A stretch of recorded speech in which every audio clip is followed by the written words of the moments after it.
Oke, kalau sebenarnya Abi tidak secara aktif langsung mengajak anak-anaknya untuk berkecimpung di dunia politik karena memang eh, masih banyak perspektif tentang politik itu kotor, politik itu buruk, Ya, politik itu tentang berebut ya, kekuasaan. Tapi memang ya. Abi mencontohkan beliau itu kalau mencalonkan diri di kontestasi politik itu ya yang harus kita bawa adalah kebermanfaatan.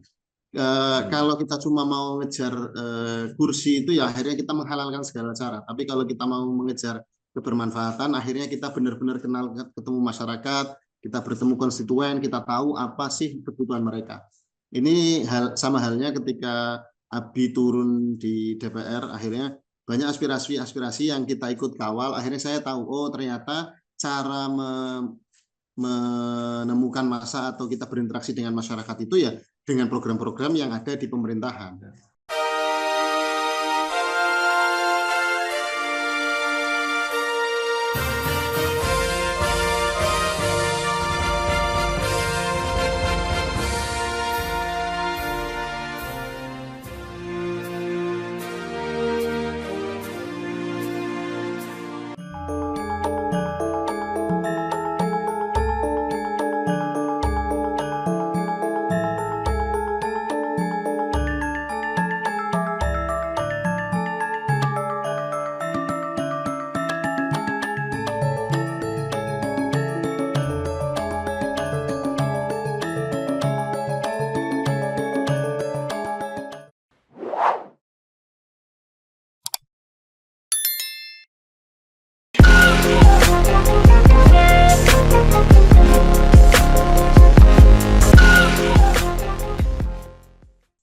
Assalamualaikum warahmatullahi wabarakatuh. Bersama saya Bambang Sadono di kanal Inspirasi Jawa Tengah. Mudah-mudahan kanal ini selalu bisa memberi inspirasi, motivasi, dan edukasi. Kami sedang mempersiapkan beberapa video wawancara untuk memperkenalkan para calon dalam pilkada, baik di kabupaten maupun kota di Jawa Tengah. Saat ini saya sudah bersama dengan Bapak Muhammad Asim Ajdorif Fikri. Beliau adalah calon wakil wali kota Tegal. Apa kabar Mas Asim? Alhamdulillah baik Pak Bambang. Pak Bambang pripun kabarnya? Oke, saya Pak Asim lahir di Tegal 4 Agustus 1992. Banyak aktif dalam dunia kreatif, menjadi komisaris PT Indonesia Selalu Kreatif, CEO Arah Production, dan founder jatengkita.id. Saat ini menjadi calon wakil wali kota Tegal. Nah, Mas Asim mungkin bisa cerita tentang perjalanan karir atau perjalanan kegiatan sampai saat ini, mungkin bisa dimulai dari pendidikan supaya makin banyak masyarakat, terutama masyarakat Tegal yang mengenal latar belakang Mas Asim. Silahkan. Oke, kalau latar belakang pendidikan saya ini lahir di Tegal, terus TK sama SD memang di Tegal. Tapi setelah SMP saya diminta Bapak untuk mondok di Jogja. Nah, disitulah mulai merasa bahwa ya hidup itu kalau dalil Al-Qur'annya itu kan fantasiru fil art, itu bertebaran di muka bumi itu. Makanya diminta untuk keluar dari zona nyaman, akhirnya mulai SMP mondok. SMP di Jogja, SMA-nya di Semarang, lalu kuliah juga masih di Semarang. Sebenarnya sempat daftar ke STAN tapi nggak keterima. Ya alhamdulillah masih keterima di akuntansi Undip. Itu pendidikan, makanya sebenarnya agak lucu juga sekarang kemarin-kemarin itu berkecimpung di dunia kreatif karena secara akademik saya tidak langsung di dunia kreatif maupun kesenian, kuliahnya di akuntansi dan lain-lain. Tapi ketika berjalan, bertemu dengan komunitas, bertemu dengan teman-teman, akhirnya ya masuklah di dunia kreatif, terutamanya di bidang digital. Saya bikin video campaign, bikin fotografi, bikin video profil dan lain-lain. Akhirnya masuk serius menjadikan pekerjaan gitu. Malah akuntansinya agak dikesampingkan, tapi insya Allah sih masih terus terkoneksi dengan teman-teman dan masih mengupdate ilmu. tentang akuntansi gitu. Iya, sekolah akuntansi, bisnis kegiatan di bidang apa IT ya, kira-kira seperti itu ya. Digital Nah, lebih tepatnya Pak eh, Bambang. Bukan IT, kalau IT digital kan ya, punya software dan website gitu. Kalau saya lebih ke ya, videografi, fotografi geografi. Oh gitu. ya, baik. Koordinator. Tetapi sekarang malah masuk dunia politik. Mungkin bisa bercerita latar belakangnya atau pernah aktif di kegiatan politik. Oke, kalau memang saya itu dekat sekali dengan kehidupan berpolitik, mungkin dulu pernah Bapak sama Pak Bambang itu sama-sama jadi wakil ketua di DPRD Provinsi Jawa Tengah. Jadi memang dari kecil keluarga besar itu cukup aktif di perpolitikan. Mbah dari Abi sama Umi itu sama-sama pernah nyalek, yang satunya di Partai Hmm. PAN, satunya di PKS. Jadi kehidupan berpolitik memang sudah dari kecil berinteraksi, Ya, apalagi tahun ya, 99 Abi jadi DPR Kabupaten Kota, jadi DPR PK, satu-satunya ya, kayaknya di Kota Tegal itu ya cuma ya, satu PK. Dan alhamdulillah ya, dari situlah oh ternyata aktivitas politik ya sangat dekat. Lanjut Abi jadi DPR Provinsi, jadi Wakil ya, Ketua, sampai sekarang jadi DPR RI. Nah, untuk aktivitas perpolitikan sebenarnya saya baru masuk in charge waktu kuliah. Ketika ya, SD, SMP, SMA kan mungkin belum aktif, tapi memang sering ya, mengikuti kegiatan Bapak. Kayak misalnya waktu tahun 2008 itu saya masih SMA, Bapak nyalon ya. wakil wali kota, wakil bupati di Tegal. Tegal. Dan itu saya Ya, cukup aktif bolak-balik ke apa namanya ke Kota Tegal, Kabupaten Tegal ya, untuk ikut kampanye. Pengen tahu ya, aktivitasnya di sini ngapain. Dulu itu waktu 2008 domisili sudah di Semarang ya. karena SMA-nya di Semarang. Sering Hmm. bolak-balik, akhirnya tahun 2010 masuk saya di kepengurusan DPW Provinsi Jawa Tengah. Nah, Ya, disitulah baru mulai aktif mengikuti pengkaderan dari PKS sendiri. Akhirnya jalan, kemudian tahun 2022 istri menikah dengan istri, tahun 2022 istri itu Dewan ya. Kabupaten Magelang. Nah, Hmm. Dari partai? 2024 ini dari PKS juga, dari Oh, PKS PKS juga. juga. Jadi Baik. karena di Dewan akhirnya ikut kampanye Ya, muter-muter, banyak aktif mencari masa, mencari simpul-simpul perpolitikan. Nah, selesai, alhamdulillah jadi lagi. Ketika ada tawaran untuk mencalonkan diri di pilkada dari Kota Tegal dan provinsi, ya alhamdulillah ya wis, Bismillah kita coba berkontestasi.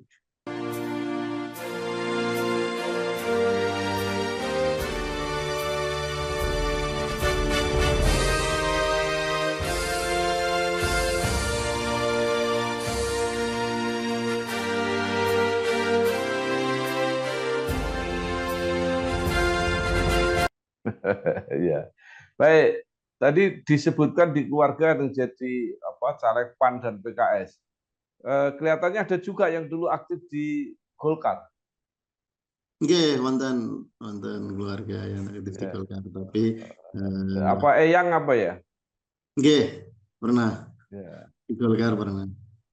Nah, tadi sudah disebut-sebut berkali-kali menyebut bahwa Bapak Ayahanda aktif di bidang politik, kemudian mengikuti jejaknya. Nah, mungkin bisa bercerita tentang Pak Abdul Fikri cara membawa putra-putranya di bidang politik dan apa yang diteladani dari Pak Fikri Fakih. Oke, kalau sebenarnya eh, Abi tidak secara aktif langsung mengajak anak-anaknya untuk berkecimpung di dunia politik, karena memang eh, masih banyak perspektif tentang politik itu kotor, politik itu buruk, Ya, politik itu tentang berebut ya, kekuasaan. Tapi memang ya, Abi mencontohkan beliau itu kalau mencalonkan diri di kontestasi politik itu ya yang harus kita bawa adalah kebermanfaatan. hmm, Kalau kita cuma mau ngejar kursi itu ya akhirnya kita menghalalkan segala cara. Tapi kalau kita mau mengejar kebermanfaatan, akhirnya kita benar-benar kenal, ketemu masyarakat, kita bertemu konstituen, kita tahu apa sih kebutuhan mereka. Ini sama halnya ketika Abi turun di DPR, akhirnya banyak aspirasi-aspirasi yang kita ikut kawal. Akhirnya saya tahu, oh ternyata cara menemukan massa atau kita berinteraksi dengan masyarakat itu ya dengan program-program yang ada di pemerintahan.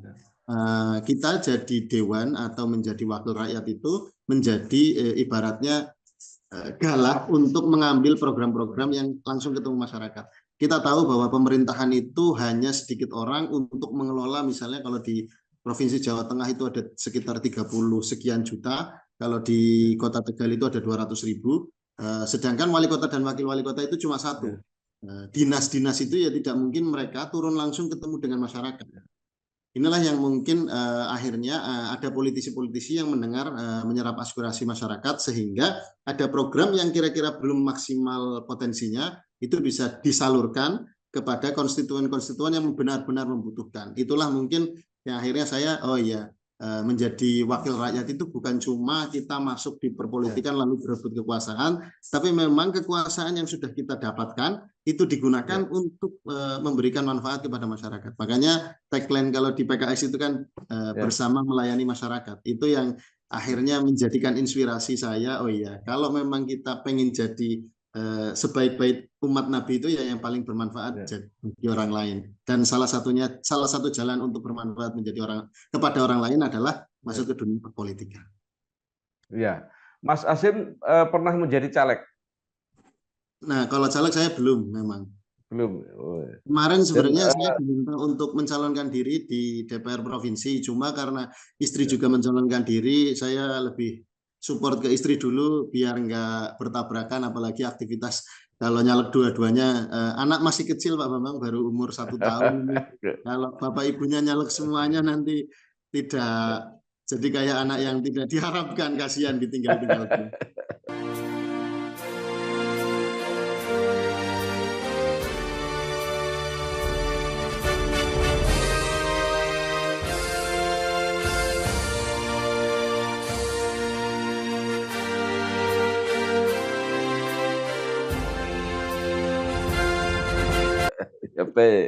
Nah, tiba-tiba menjadi calon wakil wali kota Tegal. Itu bagaimana asal muasalnya? Mungkin banyak orang yang nggak nyangka kalau saya mencalonkan diri karena nggak pernah nyalek, nggak pernah muncul di perpolitikan. Tapi secara struktur saya itu dulu di Kota Semarang itu pernah jadi pengurus DPR, pernah bantu juga di DPC, pernah bantu di DPD, yang akhirnya jadi pengurus di DPW. Nah, di DPW ini saya memang kabid kepemudaan DPW PKS Jawa Tengah. Jadi secara jenjang memang saya sudah cukup tinggi di PKS di kepengurusan wilayah. Nah, kemarin karena mencalonkan diri, istri dicalonkan dan seharusnya saya juga nyalon, tapi tidak lanjut karena lebih fokus ngurusi istri dan anak. Akhirnya ya ini ketika ada kontestasi dan diminta memang, jadi alhamdulillah suara PKS di Kota Tegal itu kan peringkat 3 sekarang. Nah, kans untuk memajukan calonnya itu cukup tinggi. Di beberapa kemarin ketika ada rekrutmen dari PKS Kota Tegal, memang diminta untuk mencari calon yang dari luar Kota Tegal karena beberapa kader Kota Tegal itu sudah mencalonkan diri di pemilu legislatif dan mungkin tidak semua orang siap berkontestasi 2 kali. Akhirnya ya saya diminta untuk mengamankan suara ABI juga karena suara ABI di Kota Tegal itu sekitar 30.000 sekian. Padahal incumbent yang dulu itu menang dengan angka cuma 38.000. Jadi memang saya diharapkan bisa menjadi magnet untuk mengembalikan suara Bapak yang 30.000 itu. Jadi ya mungkin bisa dibilang tiba-tiba, tapi kalau dibilang tiba-tiba juga saya secara struktural memang sudah seharusnya mencalonkan diri. Gitu. Oke. Tadi salah satu prinsip dalam berpolitik keluarga Mas Hasyim adalah kebermanfaatan. Nah, kira-kira apa kebermanfaatan apa yang akan diperoleh kalau Mas Hasyim jadi wakil wali kota? Oke, ini juga yang banyak dipertanyakan karena track record Kota Tegal itu wakil wali kota itu seperti tidak ada fungsinya Pak Bambang. Apalagi beberapa periode itu antara wali kota dan wakil wali kotanya itu konflik dan akhirnya berujung perpecahan yang tidak Ya. membuat nyaman bagi warga Kota Tegal. Ya. Ini juga yang ditanyakan oleh warga Kota Tegal. Nanti kalau Mas Hasim jadi emang mau ngapain dan bisa apa? Karena selama ini Ya. wakil itu ya dihilangkan fungsinya dan bahkan Ya. ekstrim kemarin di non-jobkan yang periode yang ini. Nah, ini akhirnya kita sudah merancang dan kita akan membagi peran antara wali kota dan wakil wali kota. Dan alhamdulillah pasangan saya Mas Faruk itu cukup akomodatif, diskusinya juga cukup intens saya dengan Mas Faruk. Ya. Insya Allah kalau saya jadi wakil wali kota ya saya akan melanjutkan apa program-program baik yang sudah ada sekarang dan yang kita Ya. sudah menjalankan. Kayak misalnya program pelayanan BPJS. Jadi banyak sekali orang-orang yang nggak tahu bahwa eh, masyarakat itu bisa gratis apa namanya kalau datang ke rumah sakit Kardina. Padahal ada beberapa BPJS itu yang mati. Nah ini ya program wali kota yang sekarang cukup bagus. Ada program kesehatan PBI. Itu ketika masuk ke Kardina, beliau berjenjang dari puskesmas dan ke Kardina, itu bisa difasilitasi. Tapi banyak masyarakat yang belum tahu. Nah ini kita yang mungkin akan membuat kesehatan-kesehatan yang seperti ini, pelayanan-pelayanan seperti ini itu Ya. lebih terbuka, lebih terjangkau oleh masyarakat. Kemarin itu akhirnya banyak yang lewat Dewan PKS, padahal seharusnya ini Ya. semua masyarakat bisa mengakses, semua masyarakat Ya. bisa mendapatkan fasilitas itu. Nah, ini yang akan saya perjuangkan.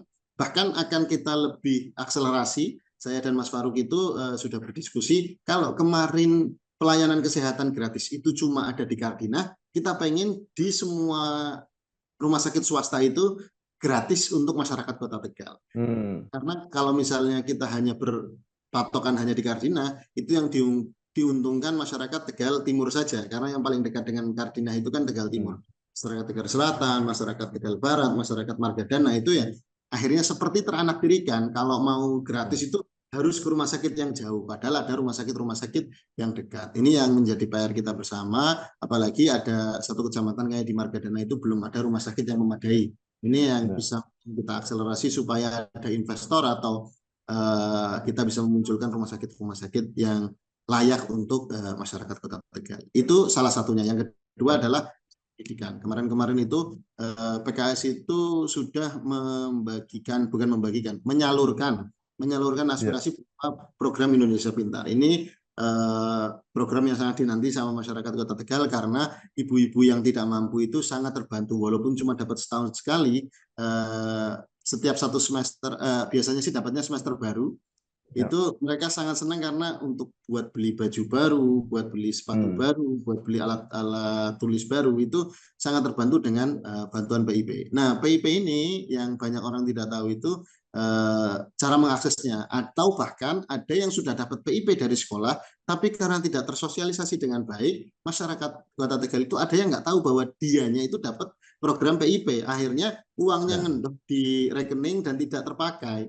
Setelah diadvokasi oleh PKS, kita bantu seperti dapat durian runtuh. Harusnya selama 3 tahun itu dia nggak pernah mengakses dan tidak pernah dikabari oleh sekolah. Mungkin kita juga memahami bahwa lot pekerjaan dari guru-guru, lot pekerjaan dari pendidik-pendidik di sekolah-sekolah negeri itu cukup tinggi. Ketika ada pekerjaan-pekerjaan tambahan untuk mensosialisasikan seperti PIP dan lain-lain ya mereka kewalahan. Makanya kita pengen support itu, kalaupun nanti harus ada yang diadvokasi, kalau misalnya nanti kita bisa memberikan fasilitas yang lebih baik, kita akan support. Apalagi kita salah satu programnya adalah memperbaiki sarana dan prasarana pendidikan. Ini yang menjadi PR bersama, walaupun kualitas SDM itu paling utama, tapi kalau misalnya tidak ditunjang dengan sarana dan prasarana yang memadai, ya mereka tidak bisa berlari lebih cepat. Misalnya kita pengen ngomong digitalisasi, tapi di Ya. sekolahnya tidak ada komputer, tidak ada wifi, tidak ada apa ya, Ya. itu hanya omong kosong akhirnya. Gitu. Jadi kita pengen membenahi itu, Ya. walaupun yang akan kita tekankan untuk pembangunan memang sumber daya manusianya. Kalau misalnya sumber daya manusianya bagus, kita akan memiliki daya saing yang cukup tinggi. Seperti misalnya banyak potensi-potensi masyarakat Kota Tegal itu yang berprestasi. Seperti pasangan saya, Mas Faruk itu kan cukup berprestasi. Ya. Beliau kuliah sampai Australia dari S1 dan S2 dan S3-nya. Tapi setelah selesai, beliau sendiri kan malah jadi dosen di UIN, Seoul Ya. UIN Surabaya. Ini orang-orang pinter yang ada di Kota Tegal itu lari ke luar kota. Kalau bisa nanti kita bisa memberikan fasilitas yang baik atau pekerjaan yang baik sehingga mereka fokus membenahi dan membangun kota Tegal. Pilihan kita semua bersama mereka, Batang lebih sejahtera. Dengan semangat baru mereka membawa kemajuan untuk semua tanpa terkecuali. Ya, baik. Akan menjadi calon wakil wali kota dan wali kotanya yang dicalonkan adalah Pak Faruk Haki. Ya. Nah, apa yang sudah dilakukan bersama untuk mempersiapkan agar masyarakat ini memberi simpati dan memilih nanti? Alhamdulillah saya dan Mas Faruk itu cukup, karena kita anak-anak muda itu kita berbasis data ya Pak Bambang. Jadi kita sudah membentuk tim sampai tingkatan koordinator RT. Nah, sekarang ini kita sudah membentuk koordinator RT sehingga kita pengen mensosialisasikan program. Kita memang yang kita jual adalah program-program yang selama ini sudah PKS lakukan dan apa yang akan kita bantu akselerasi. Kemarin memang Mas Faruk masuk ke tim ses pemenangan Pak Prabowo Gibran di tim Fantanya. Jadi secara akses beliau punya akses nasional. Ketika ada program-program yang bisa kita akselerasi dengan bantuan-bantuan program nasional, ya akan kita mintakan kepada pemerintah pusat. Karena kalau kita hitung pembangunan di Kota Tegal itu tidak mungkin hanya berpegangan pada APBD Kota Tegal. APBD Kota Tegal kalau nggak salah 1,1 atau 1,2 triliun, hampir 50% itu ya anggarannya untuk anggaran kepegawaian, tenaga ASN. Jadi untuk pembangunan itu ya cuma di angka 400 sampai 500 miliar lah.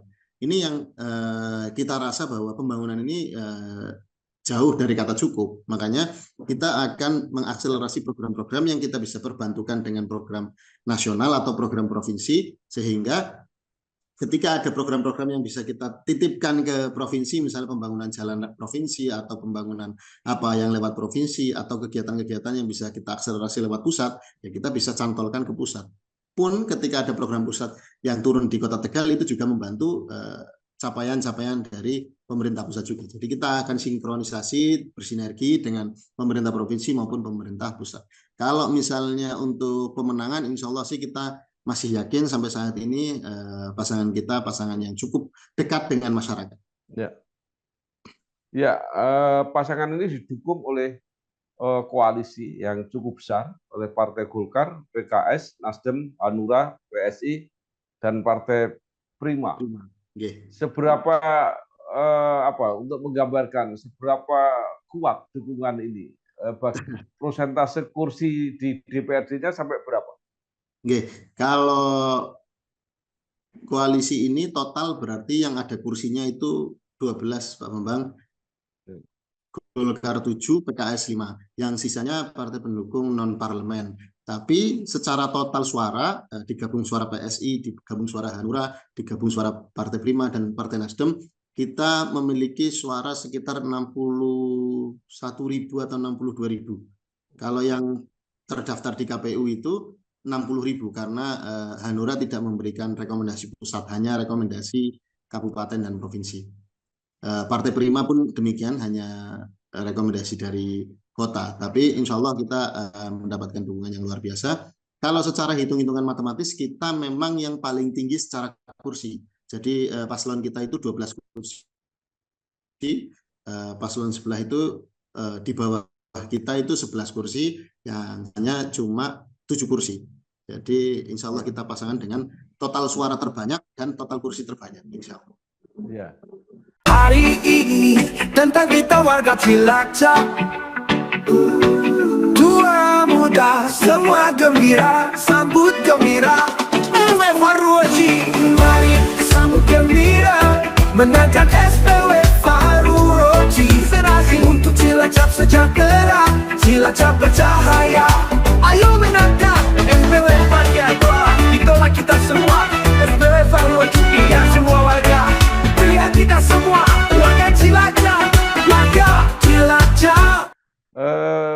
pasangan Farouk Hasyim akan menghadapi pasangan-pasangan yang cukup berpengalaman. Ya. Ada yang pernah jadi wali kota, ada yang pernah menjadi ketua DPRD, artinya pasangan-pasangan yang sudah menguasai wilayah di Kota Tegal. Apa yang dipersiapkan untuk ini? Insya Allah saya sih cukup senang dengan kontestasi pilkada ini karena insya Allah yang maju ini kan calon-calon terbaik lah insya Allah. Jadi siapapun yang menang semoga bisa memberikan kebermanfaatan bagi Kota Tegal. Tapi kita punya sejarah bahwa yang menentukan kemerdekaan Indonesia sebenarnya bukan Pak Soekarno dan Pak Hatta, karena mereka diculik dulu di Rengas Dengklok oleh Soekarni dan kawan-kawannya. Namun yang mendapatkan tampuk kepemimpinan adalah Bung Karno dan Bung Hatta. Ini yang sebenarnya menjadi dorongan kita, pasangan Farouk Hasyim, walaupun kita masih muda, walaupun secara track record kita dianggap belum belum memadai atau belum mumpuni, tapi kita punya visi misi dan program. Sebenarnya kalau misalnya kita berbicara pengalaman, Mas Farouk itu pengalamannya di PPI Dunia, beliau sudah pernah jadi ketua PPI Dunia. Secara kapasitas seharusnya untuk mengelola Kota Tegal yang lebih kecil daripada cuma PPI Dunia itu mengkoordinir PPI dari seluruh dunia saja beliau mampu, apalagi cuma mengelola Kota Tegal. Cuma memang kadang-kadang yang ditanya adalah belum pernah mengelola kota kecil, mengelola langsung gitu. Tapi insya Allah dengan apa yang sudah kita jalani, pengalaman saya di organisasi, baik itu di KAMI, di Gema Keadilan, di PKS, dan kemarin saya mengawal istri saya mengawal program-program bapak saya. Insya Allah kita tahu permasalahan-permasalahan yang muncul di masyarakat Kota Tegal, apalagi karena kita memang belum punya beban politik. Kemarin itu sudah melakukan apa. Seharusnya pasangan-pasangan sekarang itu jangan cerita mereka mau apa, tapi apa yang sudah mereka lakukan. Tapi kemarin ketika dialog memang yang mereka ceritakan adalah saya mau ini, itu kan agak lucu. Padahal mereka sudah pernah, ada yang pernah jadi ketua DPRD, ada yang pernah jadi wali kota.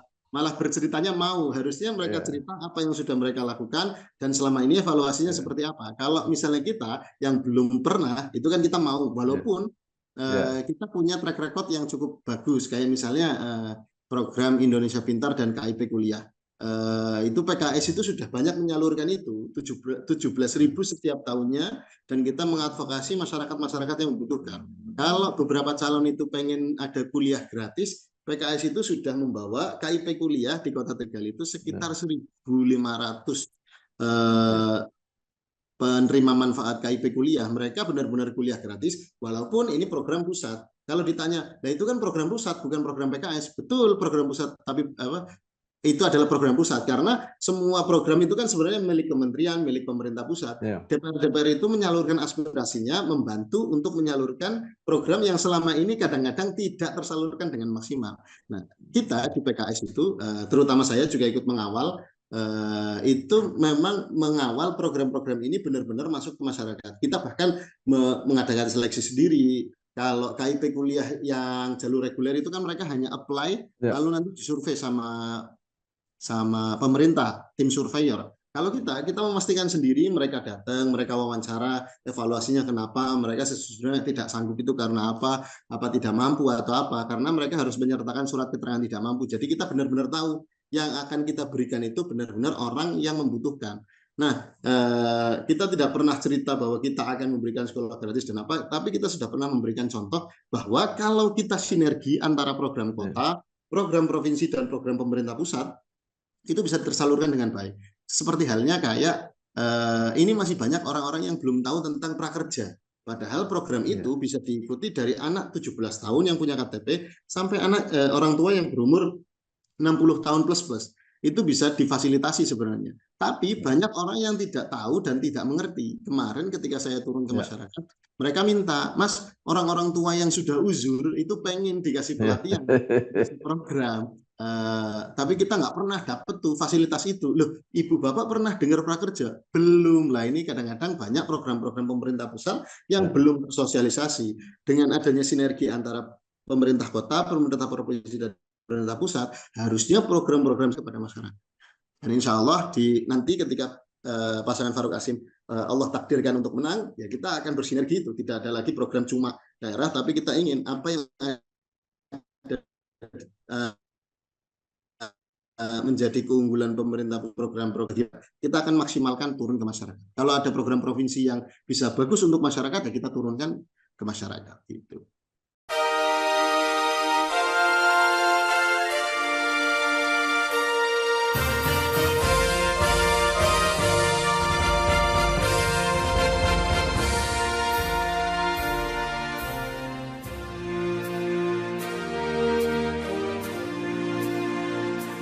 Ya, baik, Mas Azim, terakhir, kelihatannya ada survei-survei yang menyatakan bahwa pasangan Farouk Azim ini tingkat keterpilihannya paling tinggi.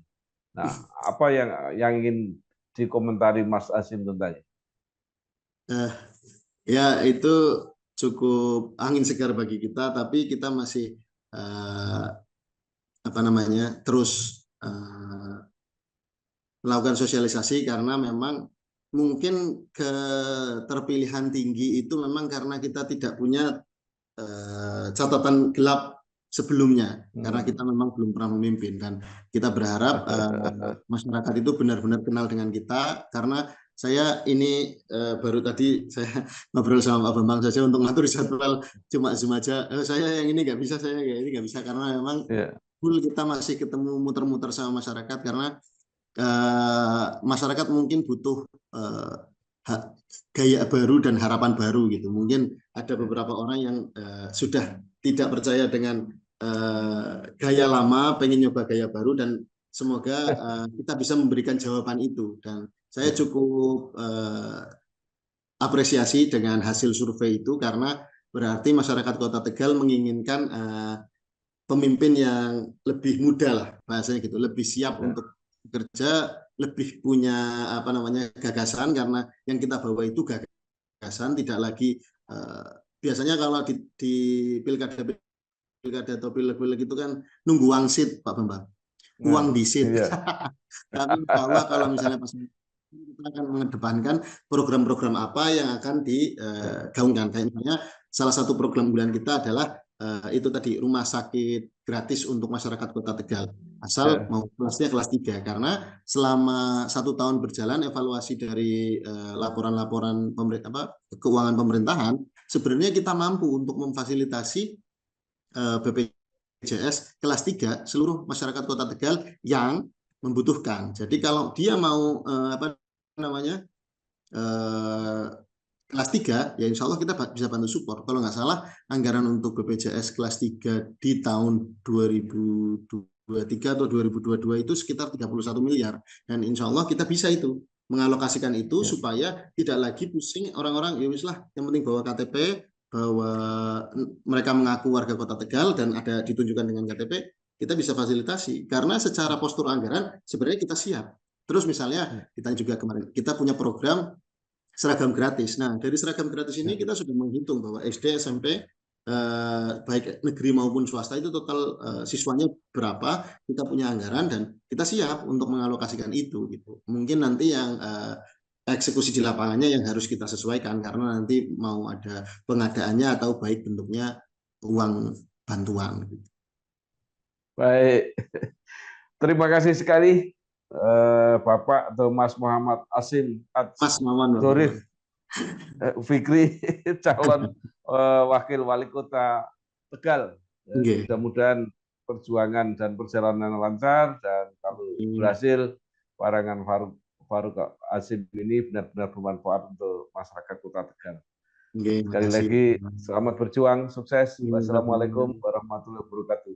Waalaikumsalam warahmatullahi wabarakatuh.